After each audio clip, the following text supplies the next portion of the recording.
Olá, meu irmão, minha irmã. Segunda-feira, 8 de junho, 10ª semana do Tempo Comum. Vamos meditar, partilhar a Palavra de Deus para o dia de hoje. Lembrando você, nesse mês de junho, todos os dias, no nosso canal do YouTube, nós temos um mês com o Sagrado Coração de Jesus, uma meditação de Santo Afonso de Ligório para cada dia desse mês. Está aqui embaixo o link, está dentro do canal também. E estamos em novena de Santo Antônio, pedindo graças, bênçãos e milagres da parte de Deus pelas mãos de Santo Antônio. Vale a pena você fazer também, encaminhar para quem está precisando rezar, para pessoas que estão passando momentos difíceis, tá bom? Vamos acompanhar então o Evangelho de hoje, refletir juntos. Se encontra em São Mateus, capítulo 5, versículos de 1 a 12. Diz assim: Naquele tempo, vendo Jesus as multidões, subiu ao monte e sentou-se. Os discípulos aproximaram-se e Jesus começou a ensiná-los.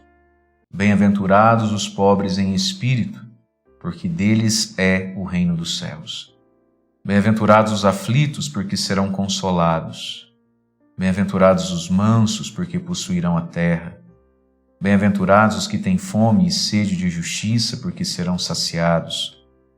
Bem-aventurados os misericordiosos, porque alcançarão misericórdia.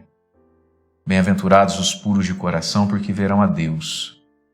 Bem-aventurados os que promovem a paz, porque serão chamados filhos de Deus. Bem-aventurados os que são perseguidos por causa da justiça, porque deles é o reino dos céus. Bem-aventurados sois vós quando vos injuriarem e perseguirem, e mentindo disserem todo tipo de mal contra vós por causa de mim. Alegrai-vos e exultai, porque será grande a vossa recompensa nos céus. Do mesmo modo perseguiram os profetas que vieram antes de vós. A palavra da salvação. Glória a vós, Senhor. Irmãos e irmãs, a igreja proclama para nós hoje o Evangelho das Bem-aventuranças. E aqui está o coração do Evangelho, aqui está o coração da Bíblia, aqui está o resumo de tudo. As bem-aventuranças. Bem-aventurados significa bem encaminhados, bem direcionados, felizes aos olhos de Deus, na avaliação de Deus, e segundo os critérios de Deus, aqueles que vivem as bem-aventuranças. Aqui está a lógica de Deus, a perspectiva de Deus a respeito dessa vida aqui. Nesse mundo, todos nós vivemos baseados em conceitos, em verdades, em perspectivas, em parâmetros, não é isso? Que vão nos norteando e nos guiando e que vai fazendo a gente aceitar algumas coisas, repudiar outras, nos sentir inclinados em direção a alguns valores e caminhos e distantes de outros. É a nossa mentalidade. Por isso que a palavra forte do Evangelho é conversão. Convertei-vos e crede no Evangelho. Lá na carta aos Romanos, Paulo vai dizer, irmãos, renovai a vossa mentalidade e aprendei a julgar aquilo que agrada a Deus. Por quê? Conversão no grego, metanoia, significa mudança de mentalidade. Portanto, aceitar Jesus como Senhor e Salvador é dar esse passo em direção ao Evangelho enquanto uma mentalidade, uma perspectiva para a gente viver a vida. Vamos dizer assim, como que um óculos pelo qual a gente vai enxergar e traduzir as coisas. Interpretar a vida e desejar a vida e tudo que tem nesse mundo. Então o Evangelho de hoje é a perspectiva de Jesus, é a perspectiva de Deus a respeito do pobre, do manso, do humilde, do puro, do misericordioso, daquele que promove paz, né? Daquele que fala de Jesus. Como é que Deus avalia essas coisas e como é que o mundo avalia essas coisas? Bem-aventurados, bem encaminhados, felizes, os pobres em, não de, né? Os pobres em espírito, ou seja, a totalidade da pobreza. Lá em São Lucas só está bem-aventurados os pobres. Mas aqui Jesus está dizendo em Mateus, pobres em espírito. Portanto, como é que o mundo avalia a pobreza, a vida simples, a vida que não tem do bom e do melhor?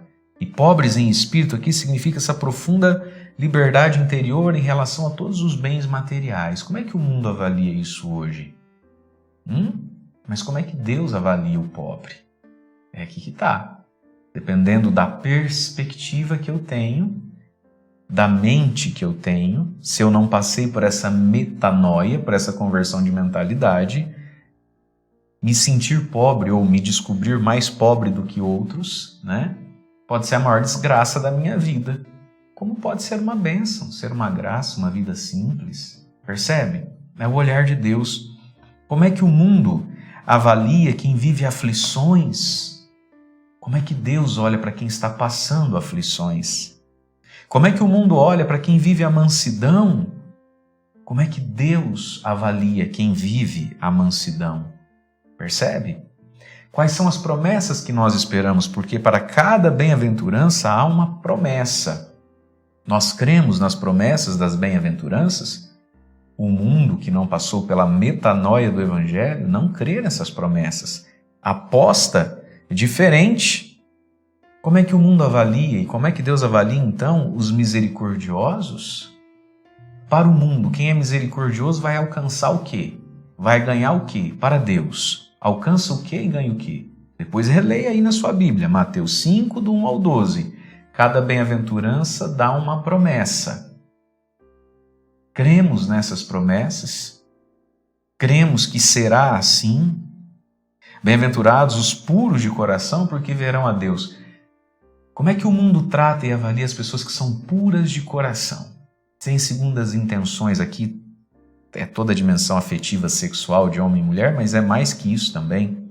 Puro de coração, simples de coração, sem maldade, sem segundas intenções. Como é que o mundo avalia as pessoas que são puras? O que o mundo diz que os puros vão ganhar? O que Deus fala sobre os puros e o que Deus diz que os puros vão ganhar? Está aí na sua Bíblia. Leia depois. Façamos hoje um exame de fé. Porque as bem-aventuranças são uma perspectiva que exige fé. A gente precisa passar nesse funilzinho da fé aqui. Senão a gente se diz cristão, mas no fundo, na prática e na hora, a gente não é. Como é que o mundo avalia, Deus avalia, o que o mundo promete para e o que Deus promete para os perseguidos por causa da justiça? A fé, passar no funil. Bem-aventurados sois vós, quando vos injuriarem e perseguirem, e até mentindo, disserem todo tipo de mal contra vós, por causa de mim. Alegrem-se e exultem.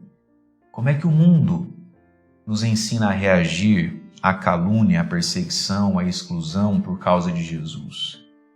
E aqui por mundo também é a nossa própria carne, né? O nosso próprio eu, não convertido. O que grita em nós? Quando a gente é caluniado, perseguido, quando mentem a nosso respeito, porque a gente está tentando fazer as coisas do jeito de Deus. O que explode em nós?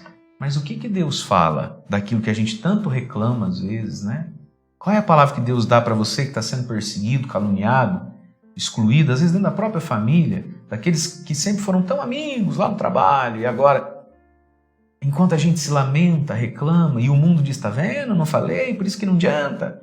O que Deus fala sobre esse mesmo fato? Qual é a promessa que Ele faz? E qual é o pedido que Jesus nos pede? Olha lá, alegrai-vos, exultai, porque será grande a vossa recompensa nos céus. O que o mundo fala sobre céu? E o que Jesus fala sobre céu? Nós acreditamos em qual dos dois? Nós apostamos em qual recompensa? A da terra? A do céu? Qual é o nosso critério de associação, de heroísmo, de sucesso? Em quem a gente se inspira?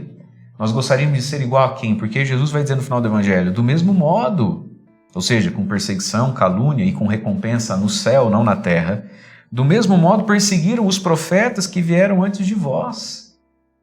Nós queremos nos parecer com os profetas, com os santos da nossa igreja? Ou nós queremos nos parecer com os homens poderosos e glamurosos desse mundo? Bem-aventurados. Irmãos e irmãs, essa é a nova lei do Evangelho. Por isso que o Evangelho começou dizendo, Jesus, vendo as multidões, subiu ao monte e sentou-se. Subir no monte, as montanhas são o lugar do encontro com Deus, né? Sentou-se. É um costume muito lá do Oriente. O mestre, para falar, ele se senta na cátedra, o catedrático, a cadeira. Não fala em pé, né? Fala sentado, porque vai ensinar. E Jesus começou a ensiná-los. ensiná-los, a eles e a nós, a lógica de Deus, a perspectiva de Deus, o parâmetro de Deus, o óculos de Deus, a legenda de Deus, a interpretação de Deus para essas realidades e para essa vida.